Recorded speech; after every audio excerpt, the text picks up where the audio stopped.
우리의 몸과 마음을 가다듬고 다 같이 일어서서 2025년 8월 3일 주일 예배를 하나님께 드리겠습니다.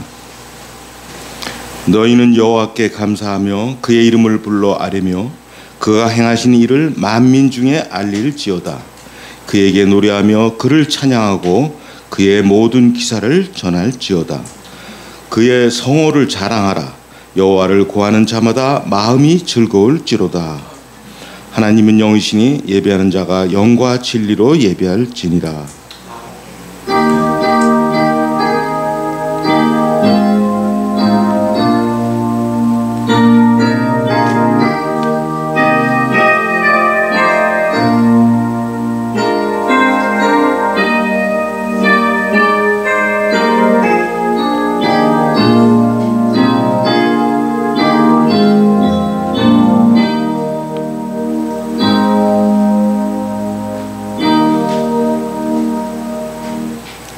만유의 주 되시고 만왕의 왕 되시는 하나님 아버지, 찬송과 영광과 경배를 올려드립니다. 거룩한 주일 아침에 세상의 쾌락과 육신의 정욕을 취하려고 세상으로 나가지 아니하고 하나님 아버지 앞으로 와서 예배하게 해주시니 감사합니다. 우리 중에 어려운 일을 만난 사람들도 있습니다. 하나님 찾아가셔서 어루만져 주시고 치료와 회복이 있게 도와주시옵소서. 오늘 우리가 드리는 예배를 통하여 성삼위 하나님을 경험하게 해주시고 오직 하나님께만 영광 돌리는 시간 되게 하여 주옵소서. 우리 주 예수 그리스도의 이름으로 기원하옵나이다. 아멘. 함께 찬송가 43장으로 하나님을 찬양하겠습니다.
사도신경으로 우리 신앙을 고백하겠습니다.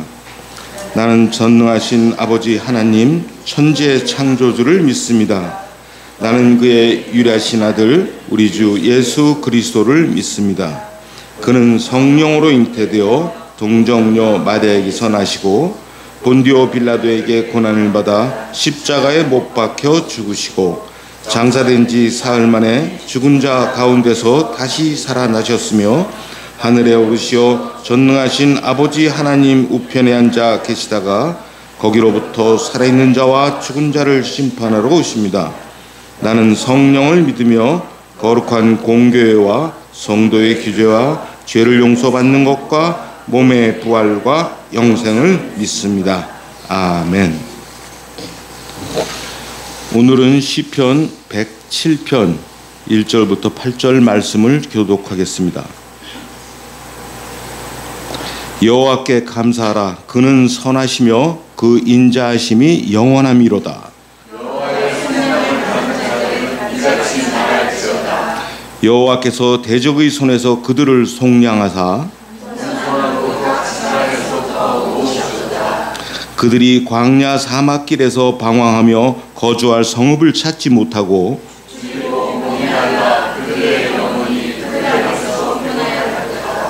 이에 그들이 근심 중에 여호와께 부르짖음에 그들의 고통에서 건지시고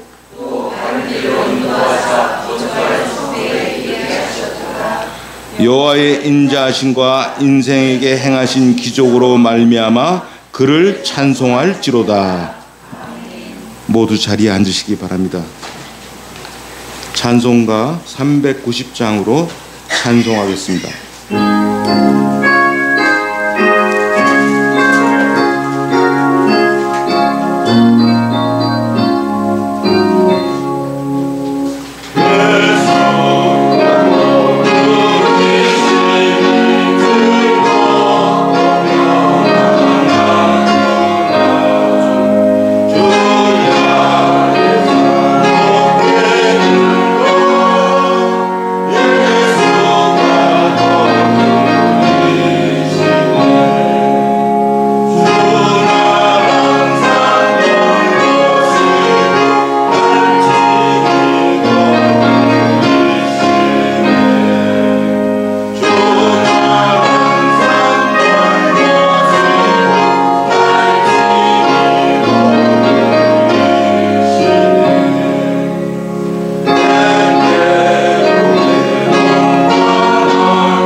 같이 기도하시겠습니다.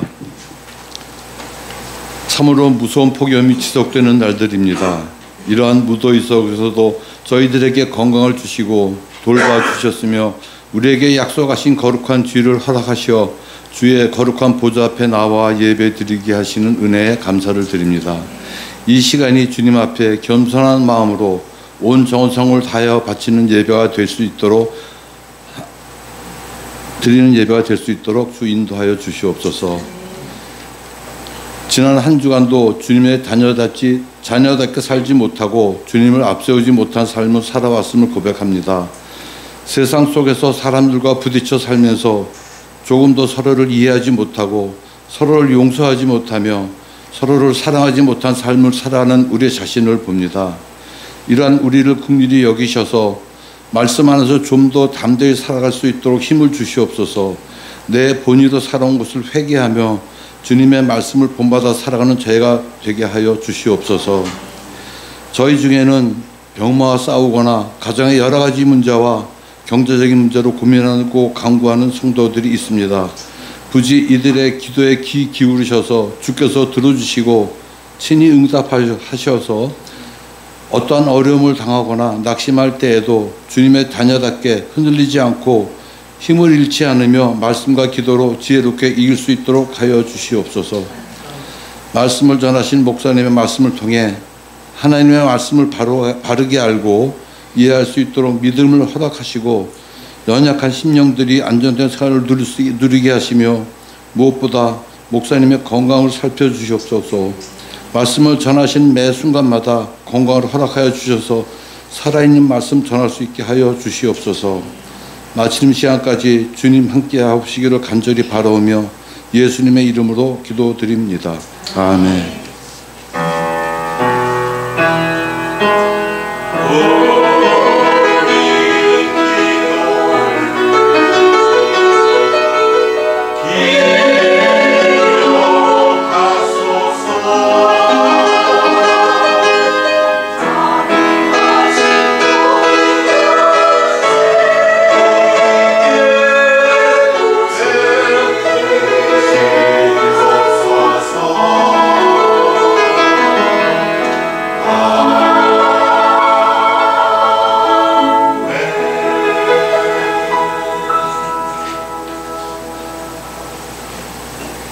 하나님께 봉헌하겠습니다.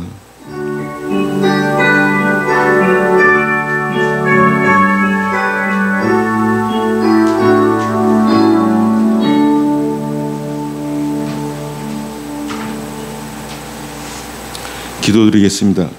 하나님 아버지, 저희가 이 땅에서 살 때 필요한 것을 아낌없이 주셔서 감사드립니다. 그렇게 하신 주님의 은혜를 알고 마음을 다하여 11조와 감사의 예물을 드립니다. 기쁘게 받아 주시옵소서. 예수님의 이름을 기도드리옵나이다.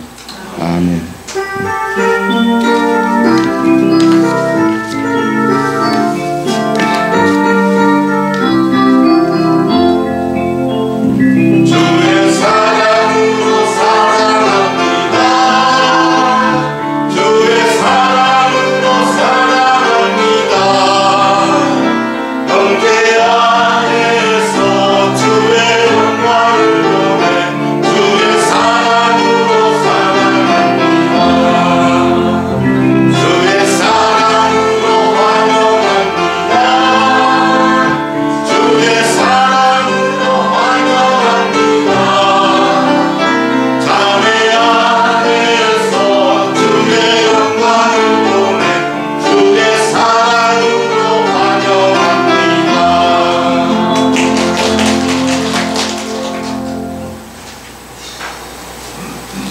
교회 소식 알려드리겠습니다.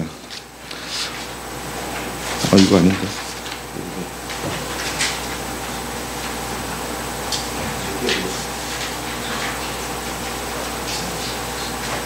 아이고 죄송합니다. 날씨가 이전과는 많이 다르게 극한의 모습을 보이고 있습니다. 건강에 유의하면서 이런 시대, 이런 환경 속에서 살게 하신 하나님의 뜻을 찾는 시간이 되시기 바랍니다. 403장으로 찬송하겠습니다. Oh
오늘 우리에게 주시는 말씀은 베드로전서 4장 1절부터 11절 말씀입니다.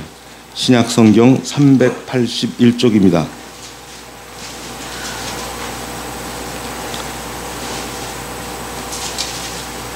하나님의 말씀을 받들어 읽겠습니다. 경청하시기 바랍니다. 그리스도께서 너희 이미 육체의 고난을 받으셨으니 너희도 같은 마음으로 갑옷을 삼으라. 이는 육체의 고난을 받은 자는 죄를 그쳤음이니 그 후로는 다시 사람의 정욕을 따르지 않고 하나님의 뜻을 따라 육체의 남은 때를 살게 하려 함이라. 너희가 음란과 정욕과 술 취함과 방탕과 향락과 무법한 우상 숭배를 하여 이방인의 뜻을 따라 행한 것은 지나간 때로 족하도다. 이러므로 너희가 그들과 함께 그런 극한 방탕에 다름질하지 아니하는 것을 그들이 이상히 여겨 비방하나 그들이 산자와 죽은 자를 심판하기로 예비하신 이에게 사실대로 고하리라. 이를 위하여 죽은 자들에게도 복음이 전파되었으니 이는 육체로는 사람으로 심판을 받으나 영으로는 하나님을 따라 살게 하려 함이라. 만물의 마지막이 가까이 왔으니 그러므로 너희는 정신을 차리고 근신하여 기도하라. 무엇보다도 뜨겁게 서로 사랑할지니 사랑은 허다한 죄를 덮느니라. 서로 대접하기를 원망 없이 하고 각각 은사를 받은 대로 하나님의 여러 가지 은혜를 맡은 선한 청지기 같이 서로 봉사하라. 만일 누가 말하려면 하나님의 말씀을 하는 것 같이 하고 누가 봉사하려면 하나님이 공급하시는 힘으로 하는 것 같이 하라. 이는 범사에 예수 그리스도로 말미암아 하나님이 영광을 받으시게 하려 함이니 그에게 영광과 권능이 세세에 무궁하도록 있느니라. 아멘.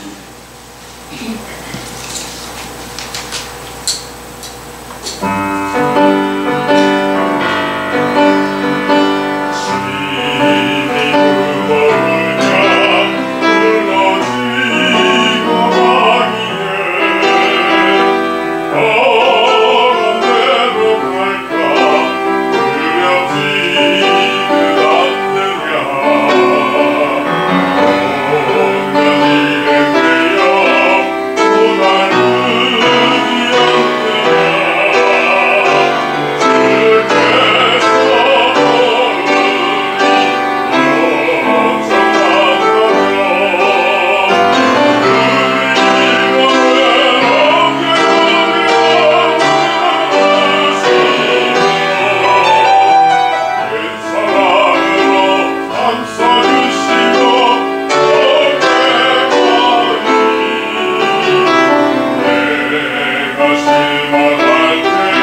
지금도 마찬가지지만 우리가 처음 예수를 믿을 때에는 이 기독교가 우리 사회 전반에 그 가치를 뿌리내리지를 않은 시대이기 때문에 이 기독교가 어떤 증거인지, 예수님이 누구신지, 여호와 하나님께서 어떤 분이신지를 알고 믿은 것이 아니라 집안 문제나 경제적인 문제나 아니면 혹은 친구 따라서 또 재미있는 프로그램 등등에서 진리를 알기보다는 친분이 있는 다른 사람이나 아니면 문제를 해결할 수 있을 것으로 기대하고 예수를 믿고 교회에 나왔을 가능성이 큽니다.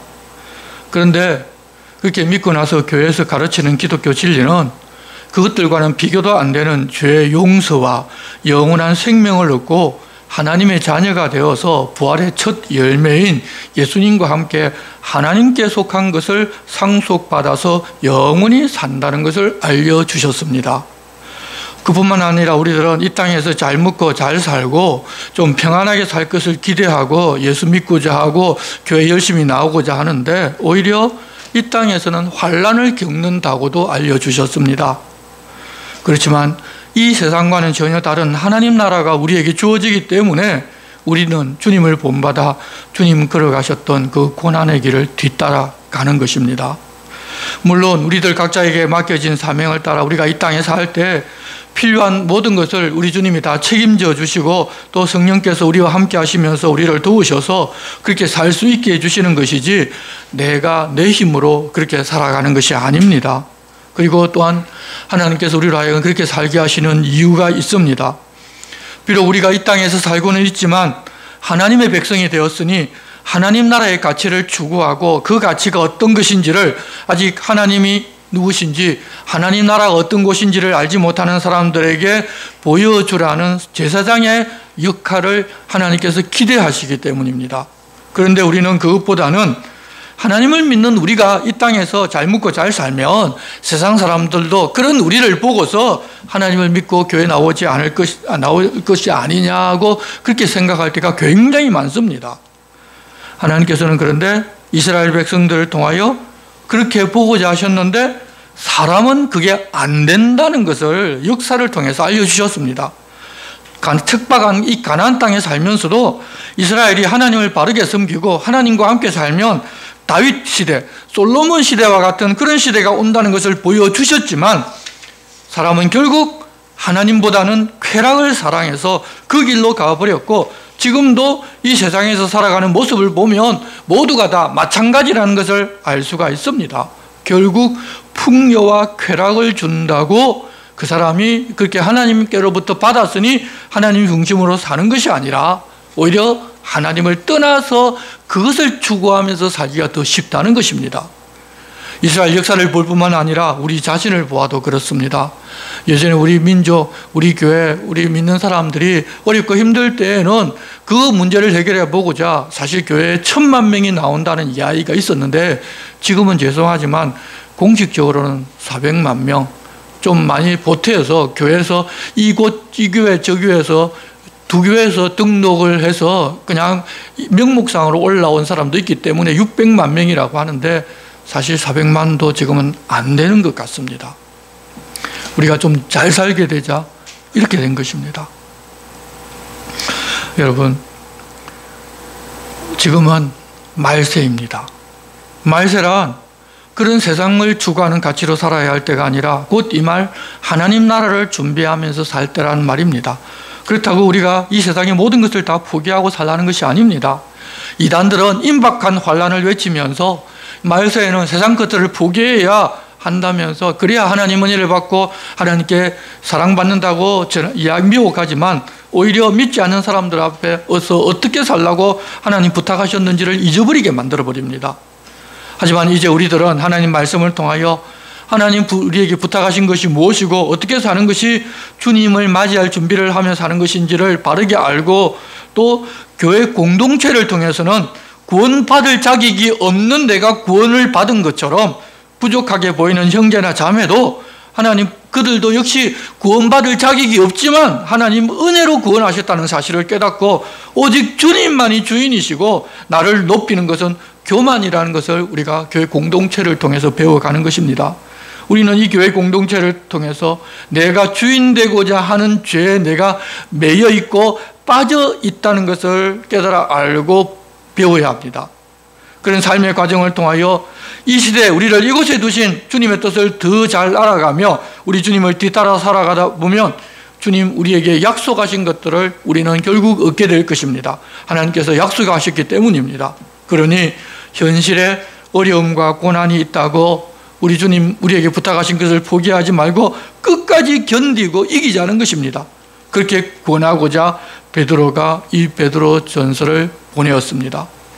앞에서 우리는 예수 그리스도가 죄 없이 고난을 받으심으로써 우리가 구원을 받았다는 것을 강조하며 우리도 잘못해서 고난을 받는 것이 아니라 예수 그리스도를 뒤따라가기 때문에 고난을 받는 것이고, 그렇지만 우리가 당하는 그 고난으로 하나님께서 하실 일을 이루신다는 것입니다. 그리고 주님 때문에 고난을 겪은 사람은 주님 영광 받으신 것처럼 또 영광 받을 것입니다. 그러니 우리가 받은 구원이 얼마나 귀한 것인가를 알고 고난을 두려워하지를 말고 기꺼이 감당하자고 부탁하시는 말씀을 지난주까지 들었습니다.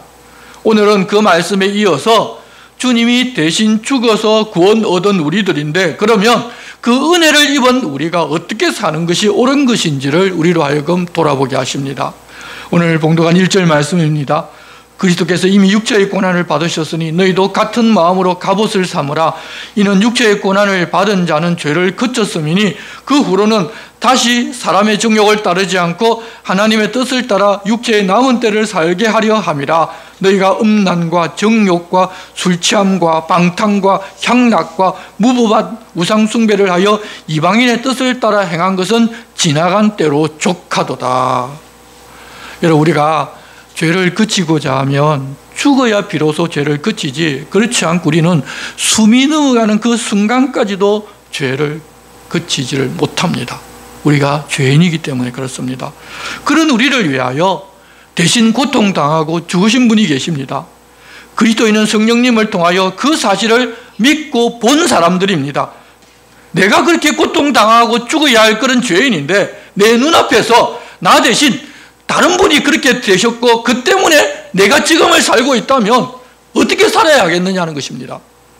죄를 그치고 하나님의 뜻을 따라 육신의 남은 시간을 보내야 하지 않겠습니까? 우리가 의인이 되었지만 죄를 다 씻고 죄가 없어서 의인이 아니라 하나님께서 우리를 죄 없다고 여겨주셔서 의인이 된 사람입니다. 우리는 고난받아 죽는 그 순간까지도 죄를 짓지 않을 수 없는 그런 존재입니다. 다만 우리 주님이 우리 대신 고난을 받고 죽어서 우리 죄를 다 용서하고 우리를 의롭다고 불러주셨으니 그 주님을 생각하며 주님 앞에서 죄에서 떠난 삶을 살아가고자 하면 우리 주님이 우리를 도우셔서 그렇게 살 수 있게 해주십니다. 내 힘으로 죄를 떠나 살고자 하더라도 죄에서 떠나지를 못하지만 우리 안에 계신 주님을 의지하면 주님의 능력으로 그렇게 살 수 있게 주님이 이미 만들어 놓으셨습니다.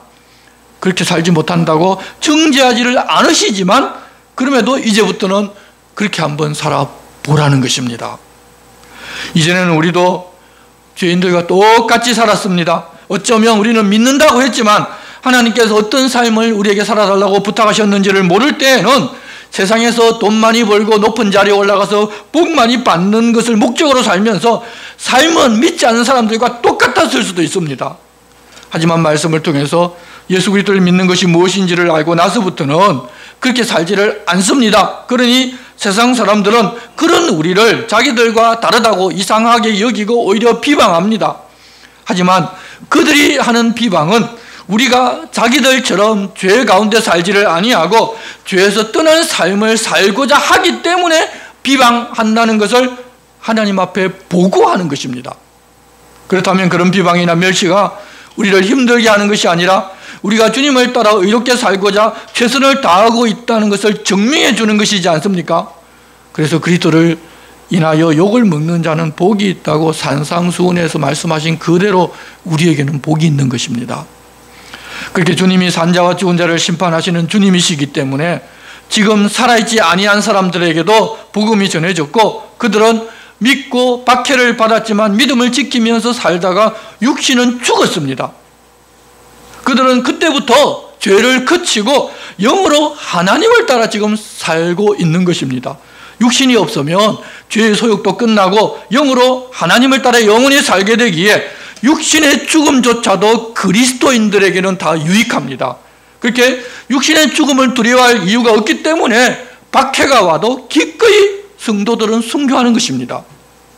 예수 믿어 구원받은 우리는 결국 영으로 하나님을 따라 영원히 살아가게 되니 지금 이 땅에 살 때에도 육신의 욕심을 따라 죄에 빠져 사는 것이 아니라 우리 대신 육체의 모든 고난을 다 받으신 예수님을 생각하고 같은 마음으로 죄에 대해서는 갑옷을 입었다는 생각으로 죄를 그치고 살아가자고 권하는데, 여러분, 우리가 철이 들게 되면 이전에 어릴 때 틀린 것을 맞다고 고집했던 그런 생각들이 나 우리 자신이 얼굴이 붉어질 때가 있지 않습니까? 그처럼 나중에 우리가 하나님과 함께 죄에서 떠난 삶을 살아갈 때에도 이전에 그런 것이 뭔가 손해보는 것 같고 내가 이 땅에서 즐기지 못하는 것 같아서 죄를 즐기고 살고자 했던 내 모습을 생각하면서 아마 부끄러워하게 될 것입니다. 나중에 그렇게 될 것인데, 그러면 그렇게 하지를 않는 게 맞지 않겠습니까? 그러니 이 땅에 살면서 그렇게 죄를 추구하고 정욕에 빠진 삶을 좀 살지 말라고 부탁하는 것입니다. 이 베드로 사도는 이제부터 죄를 그치고 살아가고자 하고서 종말의 때 합당한 삶의 방식을 이야기를 합니다. 7절입니다. 만물의 마지막이 가까워왔으니 그러므로 너희는 정신을 차리고 근신하여 기도하라. 이 말씀을 하실 때가 벌써 만물의 마지막 때, 종말이니까 그로부터 2000년이 지난 지금은 마지막 중에 또 마지막입니다. 그래서 정신을 차리고 근신하여 기도하여야 하는데, 이 말씀을 직역을 해보면 그러므로 너희는 정신을 차려라, 그리고 기도를 위해 맑은 정신을 유지하라고 번역할 수가 있습니다. 우리가 하는 기도는 이교도들 같이 비몽사몽간에 내가 무엇을 기도하는지도 모르고 그냥 중언부언하는 것이 아니라 시대의 흐름과 그에 합당하게 살면서 하나님께 구하라는 것을 알고 그것을 하나님께 구하는 것입니다. 나는 모르지만 무아지경 속에 내 영이 하나님께 기도하면서 무엇을 구하는지도 모르고 하는 기도를 하라고 하신 것이 아닙니다. 이교도의 무아지경에 사는 것을 신령한 줄로 알던 습관이 아직 남아있어서 그렇게 하면 신령한 줄로 착각하는 분들이 많이 계신데, 기독교의 신령은 하나님의 말씀을 바르게 알고 하나님의 뜻대로 사는, 하나님 주신 능력을 가지고 사는 것이 바로 신령한 삶입니다. 이제는 그런 이교도적인 가치에 여러분 쏙지를 마시기를 바랍니다. 방언을 잘하고 열심히 하는데 나는 방언으로 하루에 10시간, 20시간 기도한다고, 근데 방언으로 무슨 기도를 하는지도 모르고 하는 기도, 여러분 기도 오래 하면 좋다고 주님 말씀하지 않으셨습니다. 중언부언하지 말라고 분명히 말씀하셨습니다. 그런데도 불구하고 이상하게 그런 사상이 교회 안에 들어와서 그런 기도가 신령한 기도이고 잘하는 기도인 줄로 지금 성도들을 혼미하게 하고 있는데, 말씀에는 분명히 그렇게 하지 말라고 하셨는데도 그렇게 하는 것이 신령하다고 생각하는 우리 옛사람의 습관, 우리가 지금까지 보아왔던 그것 때문에 그런 데 쏟고 있는 것입니다. 다시 한번 말씀을 통해서 하나님 뭐라고 우리에게 부탁하셨는지를 듣고서 맑은 정신으로 내가 하나님께 구할 것이 무엇이고 또 그것을 구할 때 하나님께서 어떤 답을 주셔서 나로 하여금 어떤 삶을 살게 하시는가를 듣는 그런 기도로 하루하루를 살아갑시다. 그렇게 기도하면서 이제 공동체가 서로 이렇게 하라고 하십니다. 우리가 예수 믿는 것은 개인적인 신앙이지만 교회 신앙생활은 반드시 공동체로 해야 됩니다. 왜냐하면 우리는 모두가 다 예수 믿는 사람으로서 한 몸을 이룬 지체이기 때문입니다. 우리가 지체가 떨어져 나가면 그것은 죽은 것이지 절대 살아있는 것이 아닙니다. 그래서 우리는 반드시 교회 공동체 안에서 신앙생활을 해야 합니다. 8절입니다. 무엇보다도 뜨겁게 서로 사랑할지니 사랑은 헛한 죄를 덮느니라. 우리 그리스도의 가치 중에 최고의 가치는 사랑입니다. 하나님이 사랑이시기 때문입니다. 사랑하는 사람은 율법을 포함해서 모든 것을 다 이룬 사람입니다. 다양하고 정확한 지식을 가졌고 헌신 봉사에도 사랑이 없으면 우리가 고린도서에서 이미 보았듯이 아무것도 아닙니다. 그래서 하나님의 사랑으로 구원받아 성도가 된 우리는 뜨겁게 서로 사랑하며 헛한 죄를 덮 덮어주면서 살아야 합니다. 남들이 여러분 내게 사랑이 부족하다고 해서 내가 받아 넘치는 사랑으로 그를 사랑하면 됩니다. 그런데 우리는 남들이 나를 사랑해 주지 않으면 나도 사랑하지 않을 것처럼 행동합니다. 그런데 하나님이 우리에게 부어주신 사랑은 남이 나를 사랑하지를 않아도 나는 사랑할 수 있는 사랑을 부어주셨습니다. 그래서 사랑을 내가 받지를 못한다 하더라도 얼마든지 나는 사랑할 수 있다는 것을 기억하고 사랑할 수 있는 사람이 되어야 합니다. 그러면 내게 사랑 주지 않던 사람도 언젠가는 변화될 것입니다. 9절입니다.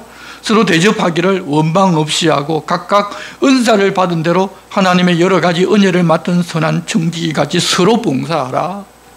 교회 안에서 내가 대접을 했는데 내가 대접한 그 가치만큼 나를 대접을 안 해주었다면서 원망하는 말이 자주 들립니다. 여러분, 그러면 차라리 대접을 안 하는 것이 나을 것입니다. 왜 잘 대접해놓고 내 마음을 지옥으로 만듭니까? 여러분, 대접했는데도 그런데 그만치 대접받지를 못했다면 중요한 것은 하나님께서 그만치 상 주실 것입니다. 그러니 후하게 남을 대접하고 반대로 대접받지 못하였다고 원망하는 일은 이제 좀 그칩시다. 그리고 은사 받은 대로 하나님의 여러 가지 은혜를 맡은 선한 청지기같이 서로 봉사하는 것을 우리는 기쁨으로 삼아야 합니다.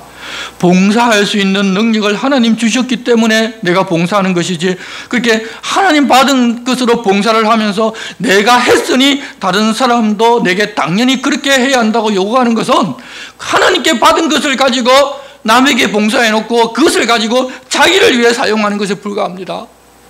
왜 공짜로 받은 것을 남에게 줬으면서 남이 나에게 안 준다고 여러분 그렇게 따집니까? 그 사람이 하나님께 드리면 사실은 모든 걸 다 드린 것과 마찬가지인데 말입니다. 그런데 우리는 내가 주인 되어 있어서 항상 나 중심으로 생각합니다.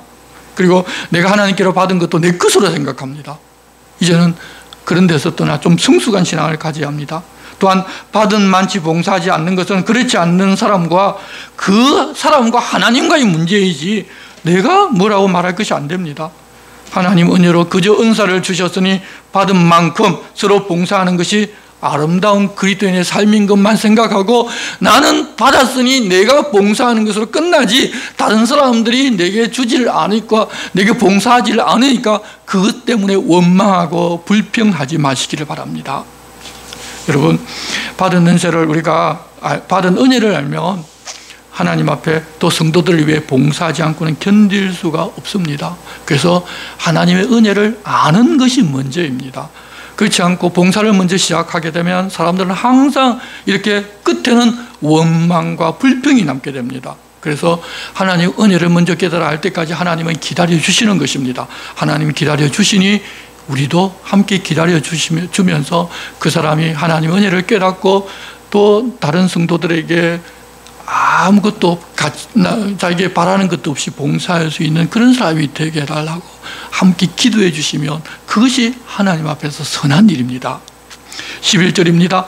만일 누가 말하려면 하나님의 말씀을 하는 것 같이 하고 누가 봉사하려면 하나님이 공급하시는 힘으로 하는 것 같이 하라. 이는 범사일 예수 그리스도로 말미암아 하나님이 영광을 받으시게 하려 함이니 그에게 영광과 권능이 세세에 무궁토록 있느니라. 아멘. 내가 잘나서 내가 잘 알고 있어서 내가 말하는 것이 아니라 하나님께서 나로 하여금 깨닫게 해주셔서 서로 유익을 위하여 말하는 것이고 또한 이 봉사하는 것도 하나님께서 그렇게 할 힘과 능력을 주셔서 내가 하는 것입니다. 그렇게 해서 하나님께 모든 영광을 돌리는 것이 그리스도인의 삶인데 그렇지 않고 자기 지식이나 자신의 힘이나 자신의 능력이나 자신의 부로 다른 사람에게 무엇을 한다는 것은 하나님 주신 것을 가로채서 자기 이름을 높이지 않은 것에 불구하고 그것을 곧 교만이라고 말합니다. 우리가 교회 생활을 하면서 다투고 마음 상하는 이유가 다 그런 것에서 시작됩니다. 하나님께서 우리에게 모든 것을 주신 근원이신데 마치 자기가 잘나고 똑똑하고 자기 신앙이 좋아서 그런다는 태도를 보이면 여러분 다른 사람 그런 거 다 압니다. 모를 줄 아십니까? 다 압니다. 여러분 이제는 그래서 성숙한 신앙을 가지고 그러는 것이 부끄러운 줄 알고 그러지 않았으면 좋겠습니다. 12절에서 베드로 사도는 다시 그리스도인이 받을 권하는 이야기로 전환합니다. 로마로부터 시작된 박해와 고난이 이제 자기뿐만 아니라 모든 성도들 눈앞에 와 있기 때문에 사실 이 이야기를 굉장히 중요시해서 계속 반복해야 하는 것입니다. 사랑하는 자들아, 너희를 연단하려고 오는 불시험을 이상한 일 당하는 것 같이 이상히 여기지 말라. 오히려 너희가 그리스도의 고난에 참여하는 것으로 즐거워하라. 이는 그의 영광을 나타내실 때 너희로 즐거워하고 기뻐하게 하려 함이라. 너희가 그리스도의 이름으로 치욕을 당하면 복 있는 자로다. 영광의 영 곧 하나님의 영이 너희 위에 계심이라. 너희 중에 누구든지 살인이나 도둑질이나 악행이나 남의 일을 간섭하는 자로 고난을 받지 말려니와 만일 그리스도인으로 고난을 받으면 부끄러워하지 말고 도리어 그 이름으로 하나님께 영광을 돌리라. 하나님의 집에서 심판을 시작할 때가 되었나니 만일 우리에게 먼저 하면 하나님의 복음을 순종하지 아니한 자들의 그 마지막은 어떠하며 또 의인이 겨우 구원을 받으면 경건하지 아니한 자와 죄인은 어디에 서리요. 그러므로 하나님의 뜻대로 고난을 받는 자들은 또한 선을 행하는 가운데 그 영혼을 미쁘신 창조주께 의탁하일지어다. 여러분, 전능하신 하나님의 자녀가 되었기 때문에 이제부터 하나님이 우리를 지켜주셔서 고난이 오지 않는다는 것은 잘못된 시각이고 이교적인 가치관입니다. 한때 어떤 교회에서 주님이 모든 고난을 다 받아 가셨으니 우리에게는 이제 행복한 일만 있을 것이라는 그런 복음성가도 만들어 가르친 적이 있습니다. 여러분, 그거 듣고 다들 좋아했을 것입니다. 그러나 그것은 말씀에서 나온 복음성가가 아닙니다. 그리스도인으로 여러 가지 고난을 받는 것은 당연한 일이라는 것입니다. 예수께서 고난받아서 우리를 구원하셨고 또 우리를 위해 고난을 남겨두셨는데 우리가 애매하게 그렇게 예수님을 위한 고난을 받는 것을 통해서 하나님 행하시는 다른 놀라운 일이 있기 때문입니다. 그러니 열심을 품고 선을 행하고 사랑으로 사는데 예수 믿는다고 고난이 오는 것은 억울한 것이 아니라 복이라는 것입니다. 그렇게 고난을 견딘 후 영광 받으신 예수님과 함께 영광도 받는 것입니다. 예수님은 고난을 받으신 후에 영광에 들어가셨는데 우리는 고난이 없이 영광에 들어간다는 착각은 하지를 말아야 하는데 그러려는 사람은 예수 그리스도와 하나가 될 수가 없습니다. 그럼 우리가 받는 고난이 어느 정도인지 이 고난을 앞두게 되면 사실 다들 마음을 졸여야 하는데 그렇게 박해와 고난이 오면 가장 먼저 목회자로부터 시작을 하는데 하나님께서 견디지 못할 만큼 허락하지를 않으시기 때문에 안심하라는 것입니다. 그리고 의인들이 그렇게 고난을 겪어야만 한다면 이 죄인들은 최후의 심판 때 어느 정도 고통을 당할지 한번 생각해 보라는 것입니다. 당장 그들은 고통이 없지만 마지막 때에는 그 고통은 상상을 초월할 것입니다. 그러니 의인으로 고난이 찾아왔을 때 여전히 선을 행하며 주님이 영혼을 하나님께 맡긴 것처럼 그들을 따르는 우리들도 하나님께 우리 영혼을 맡기고 고난이 찾아온다 하더라도 당당하게 임하라는 것입니다. 이제 5장은 성도들을 지도하는 장로들에게 부탁하는 말씀으로 시작합니다. 너희 중 장로들에게 권하노니 나는 함께 장로된 자요 그리스도의 고난의 증인이요 나타날 영광에 참여할 자니라. 너희 중에 있는 하나님의 양무리를 치되 억지로 하지 말고 하나님의 뜻을 따라 자원함으로 하며 더러운 이득을 위하여 하지 말고 기꺼이 하며 맡은 자들에게 주장하는 자세를 하지 말고 양무리의 본이 되라. 그리하면 목자장이 나타나실 때 시들지 아니하는 영광의 관을 얻으리라. 베드로 사도는 자신도 편지를 받는 장로들과 동일한 장로의 한 사람으로서 그리스도 고난의 증인이면서 앞으로 나타날 영광에 참여할 자라고 하는데 나타날 영광에 참여하고자 하는 사람은 고난에도 함께 참여해야 한다는 것을 강조합니다. 모든 성도들에게 고난이 임한다면 장로들에게 가장 먼저 그리고 더 심한 고난이 있을 것입니다. 고난은 영광을 얻기 위한 필연적인 과정이기에 영광에 참여하고자 하면 고난을 무서워하거나 두려워할 이유가 없습니다. 그렇게 먼저 고난을 맞이할 것이지만 영광에 참여할 것을 알고 하나님 맡겨주신 양무리를 치되 억지로 하지 말고 하나님 뜻을 따라 자원함으로 하며 더러운 이득을 위하여 하지 말고 기꺼이 하며 맡은 자에게 주장하는 자세로 하지 말고 양무리의 본이 되어 행하면 목자장이 나타나실 때 시들지 않은 영광의 관을 얻게 된다는 것입니다. 이렇게 하는 것이 교회를 섬기는 목사와 장로들의 기본 자세입니다. 그런데 문제는 우리 주님이 제자들의 발을 씻기면서 이렇게 섬기는 본을 보여주셨고, 여기 말씀대로 섬기는 자세가 하나님 맡겨주신 양무리를 치는 바른 방법이고 주님 주시는 관을 받는 방법인데, 목회자나 장로들이 이렇게 하면 양무리가 그것을 보고 배우는 것이 아니라 카리스마가 없다면서 무시하고 오히려 권위로 자기를 주장하는 자들에게 하나님으로부터 받은 뭔가 있다고 하면서 그들에게로 간다는 것입니다.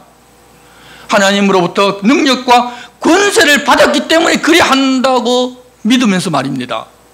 그럼 이 땅에서 모든 것을 그들은 다 받았기 때문에 하나님께 받을 상이 없을 뿐만 아니라 하나님의 일을 맡아 양무리를 치는 자가 아닐 수도 있습니다. 이당 교주들을 보면 다 그렇게 합니다. 그들이 가는 길과 하나님 일을 맡기신 사람들을 분별할 눈을 여러분 가져야 합니다. 말씀에서 너무도 확실하게 그것을 가르쳐 주셨음에도 불구하고 사람들 눈이 어둡습니다.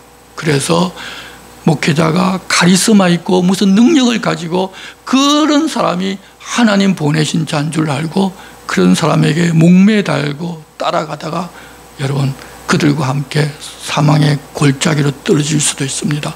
대부분의 이단들이 그 길로 가고 있는데 그런 이단들이 가고 있는 그것을 본받아서 정통교회 목회한 사람도 그 길을 추구한 사람들도 있습니다. 속지 마시기를 바랍니다. 장로들은 그렇게 하고서 이제 그런 장로들로부터 돌봄을 받는 사람들은 어떻게 해야 하는지를 알려주시는데 5절입니다. 젊은 자들아 이와 같이 장로들에게 순종하고 다 서로 겸손으로 허리를 동이라. 하나님은 교만한 자를 대적하시되 겸손한 자들에게는 은혜를 주시느니라. 그러므로 하나님의 능하신 손 아래에서 겸손하라. 때가 되면 너희를 높이시리라. 말씀을 바르게 가르치면서 주님이 가르치신 모범대로 행하는 장로들에게 순종하고 다 서로 겸손으로 허리를 동이면서 살아가야 합니다. 하나님은 교만한 자를 대적하고 겸손한 자에게는 은혜를 주시기 때문입니다. 누가 교만하다고 탓하고 질시할 필요도 없습니다. 아직 하나님을 잘 알지를 못하고 신앙에서 어려서 그럴 수도 있으니 기다려주고 내가 겸손하게 그냥 행하기만 하면 됩니다. 때가 되면 하나님 그렇게 교만한 사람들에게도 은혜를 주셔서 그것이 교만이라는 것을 깨닫게 하셔서 이전에 자기가 교만했다는 것도 알게 되고 그때부터 겸손하게 살게 하실 것이기 때문입니다. 가장 중요한 것은 내가 하나님 부탁하신 말씀대로 사는 것이지 다른 사람이 어떻게 사느냐는 중요하지를 않습니다. 그 사람들은 하나님께 따라서 하나님의 때 변화시켜 놓으실 것입니다. 우선은 내가 하나님 말씀을 받았으니 내가 하나님 말씀을 쫓아 사는 것이 중요합니다.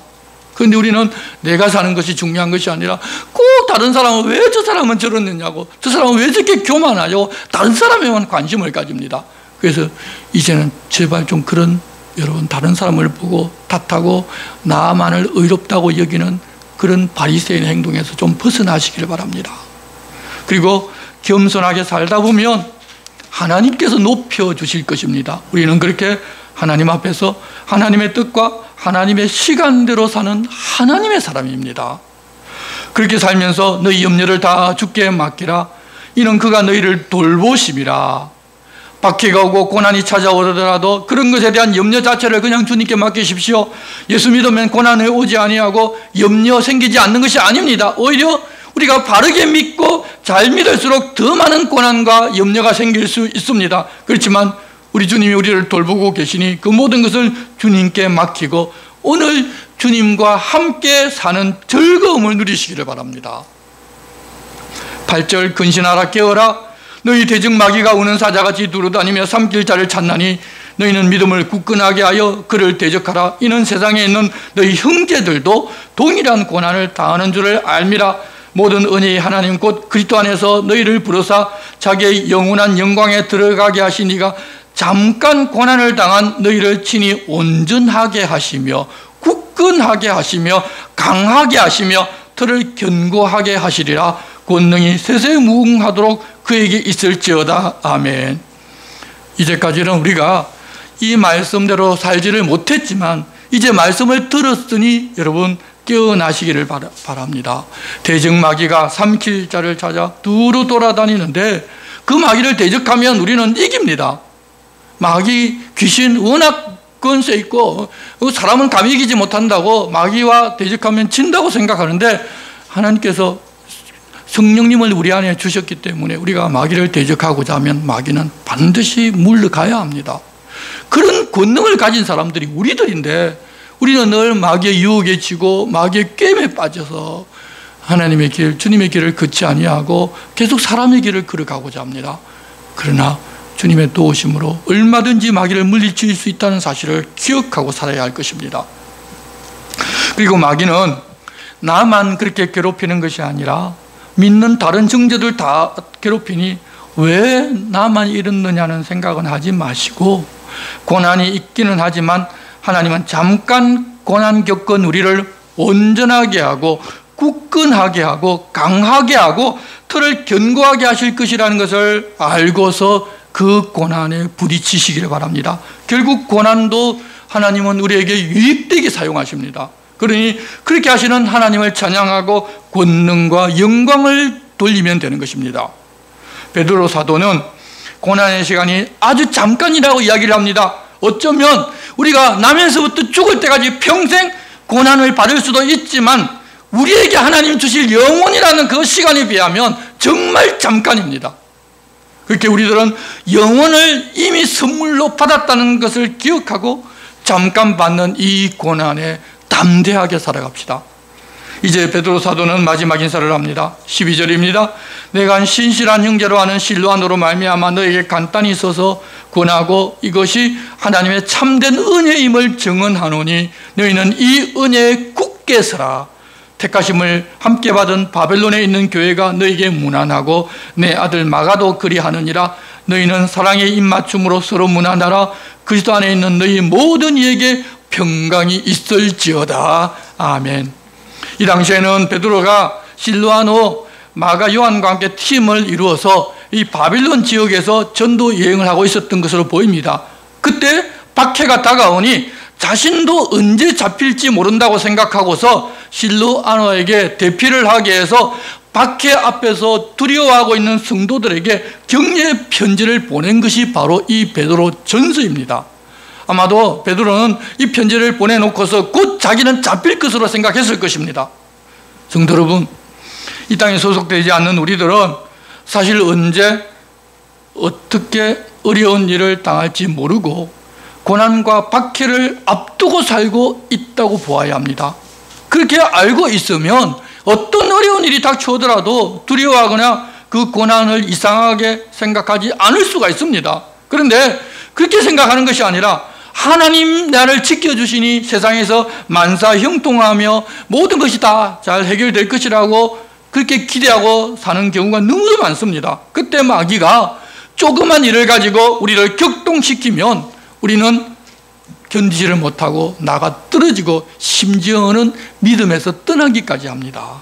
하지만 이런 그런 잘못된 기대로 살지를 말고 언제나 고난이 올 수도 있지만 영원한 하나님의 나라를 이미 유업으로 받았으니 하나님 준비해 두신 영광과 영원한 생명을 생각하면서 하나님 나라 백성답게 이 세상을 이기면서 살아갑시다. 주님이 우리 믿는 우리에게 그렇게 살자고 권고하고 계십니다. 기도하겠습니다. 하나님 아버지, 베드로 사도를 통하여 말세를 사는 우리에게 부탁하시는 말씀을 들었습니다.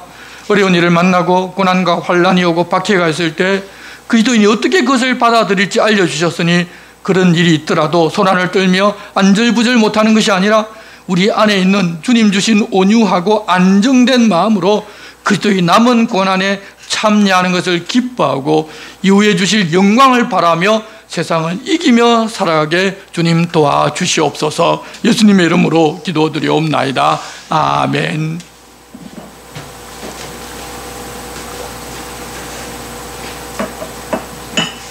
다 같이 일어서서 찬송가 53장을 찬송하겠습니다.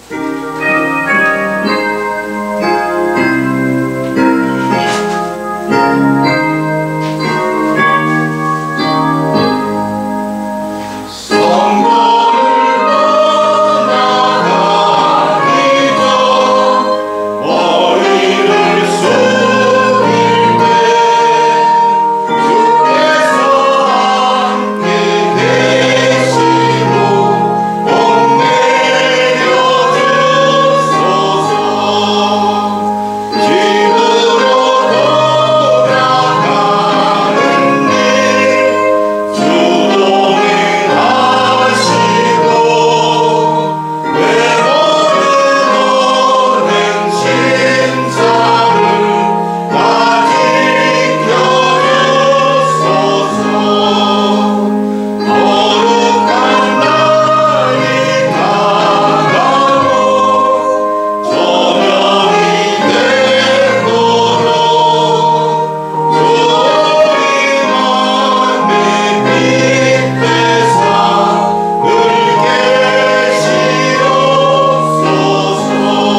이제는 우리 주 예수 그리스도의 은혜와 하나님 아버지의 사랑과 성령님의 감동 감화와 교통하심이 우리는 선을 행하며 고난받으라고 선택된 사람임을 알고 유받을 영원한 면류관을 생각하며 세상을 이기며 살고자 하는 주의 거룩한 백성들 위해 영원토록 함께 하시기를 간절히 축원하옵나이다. 아멘.